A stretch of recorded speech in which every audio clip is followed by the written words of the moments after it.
bida po ako ulit dito ni Luis. Bale, ano ako, naiingit ako sa kanya kasi yung gusto ko may gusto sa kanya. Which is si Lucho Ayala. So, doon ako gagawa ng mga paraan para masaktan ko siya.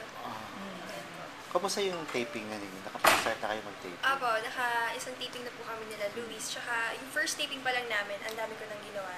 Inaway ko na siya. Tapos may eksena na kami dalawa na nag-aaway. Oo. Eh, ano pa naman si Luis? Daling himatayin. So, Nahimatay ba siya? Hindi naman po, hindi naman po. Okay naman po siya. Tsaka masayahin naman po siya sa set. Hindi naman po sakitan or something. Masaya naman po. So far, kasi you've done several mga drama. Lahat naman ng mga co-stars mo nakakasundo mo naman. So, kasi hindi maiwasan yung minsan na nakakaintrigahan sa kaagad ba kayo ni Luis?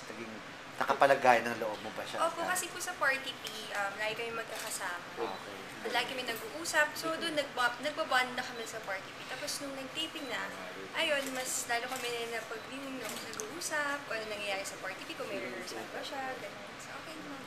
Hindi naman kayo magkakaroon ng intriga in the future? Hindi naman po.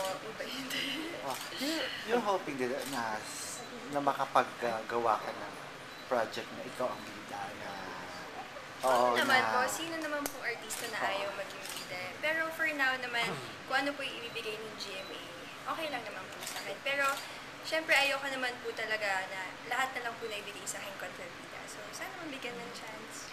Wait, kasi di ba kakagraduate mo na? So, parang may bala ka ba na mag-aral pa ulit? Ano ba? Or gamitin mo yung natapos mo? Mag-graduate school ako. Pero hindi ko siya natuloy dahil binigyan na po ako ng soup. Hindi ko po kaya ipagsabay. Tapos ngayon, ang ginagawa ko na lang po, nag-iipon na lang po ako to open my own business. Hindi ka magpo-politika. Kasi alam ko, di ba nag-try ka na rin eh. Tama na po siguro yung mami ko, yung daddy ko, yung kuya ko nasa politika. Hindi na lang po ako sasama. Sila lang po. Pero yun na nga, speaking of kasi sa June 19, mag-graduate din palang mami mo. Nag-aaral pala siya sa University of Makati. Yes, nag-aaral siya ngayon. Kasabay niya actually yung kuya ko, nag-graduate school din yung kuya ko sa University of Makati, si Yodge. Okay. So, nagsabay sila nag-aaral, so mas nagaganahan yung mom ko. So, si Yodge din ba? Nasa politics na rin? Alam ko, may gusto niya. Gusto niya rin. Gusto niya. Pero for now, nag-aaral muna siya yung mga pasikot-sikot sa politika. So, paano kayo ng mami mo na busy ka ng time sa pag-aaral, siya pala busy rin sa pag-aaral? So, nagko-compare notes ba kayo? Tutulungan? Hindi, we barely see each other sa totoo lang po. Kasi sa bahay, pagdating ko, tulog siya. Tapos pag-gising ko, wala na siya. Or vice versa. So, hindi po kami talaga nagkikita. By phone lang, nag-uusap. Lalo na po ngayon, since tatakbo nga po siya ng senator, nagpre-prepare na po siya. Tapos ako may work, hindi po kami talaga masyado nagkikita. Anong feeling mo naman na nung dinag-declare nga yung mom nyo ng pagtakbo, may mga iba pa rin hindi naman natutuwa at mayroong hindi sila agree dun sa pagtakbo ng mama. May mga iba nalalait, parang minimenos yung kakayahan ng mom mo. Anong nararamdaman? Sa akin naman po, to be honest, nagulat ako. Pero kung gusto ng mommy ko, syempre susuportahan ko. Doon naman sa mga nanlalait sa kanya, hindi naman po kasi nila alam kung gaano ka-importante yung pag-service ng mom ko sa mga tao ngayon. Kaya nga siya umalis sa showbiz nagtutok siya sa politics. So, tingnan na lang dapat muna nila bago sila magsalita. Hindi ba niya kayo kinonsult muna? Kinausap niya kami if okay lang. Ako naman, nung una medyo nag-doubt, pero nung in-explain niya sa akin, sabi ko, kakayanin naman talaga niya kasi strong person ng mama ko. So, yun ba?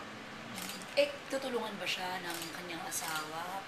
Oo naman po, for sure. Ang hindi ko lang po alam kung paano ngayon kasi ang layo. Ang layo. Malamang tatakbo din. Malamang din po tatakbo. So, pala na po. Siguro pag malapit na yung election, doon na lang. May nakaranas ka na, nagkaroon ka na ba ng masasabi ating one true love?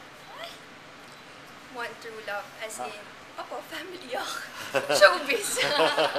One true love, wala pa po bata pa po kasi ako Kasi dapat pag one true love, yun na dapat yung papakasalan mo, yun na dapat yung forever. So, for now, wala. Naghahanap ka? Ngayon po kasi, Lumalabas din naman po ako, pero You're hindi dating? showbiz. Yeah, I'm dating, pero hindi naman po showbiz. Kasi pinayagan na din po ako ng parents ko. Pinayagan ka after makagraduate. Oo, just Inantay lang po ako mag-graduate. Siyempre, nagpaalam po ako ng maayos. Oo. Tapos, sa mom and dad ko, Oo. ayun, ngayon, I'm dating, Okay, pero nice. non-showbiz po. Pinapakilala mo sa kanila. Yung Kasi po, ayaw ng dad ko na hindi niya kilala, ayaw ng mom ko na hindi po kasi ako naglilihim eh. So, yun, pinakilala ko naman po.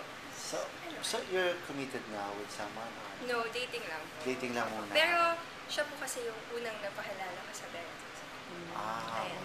You preferred non-showbiz ba? Opo. Ayaw lang taga-showbiz. Ayoko na po. Bakit? Nakita ko sa parents ko yun eh.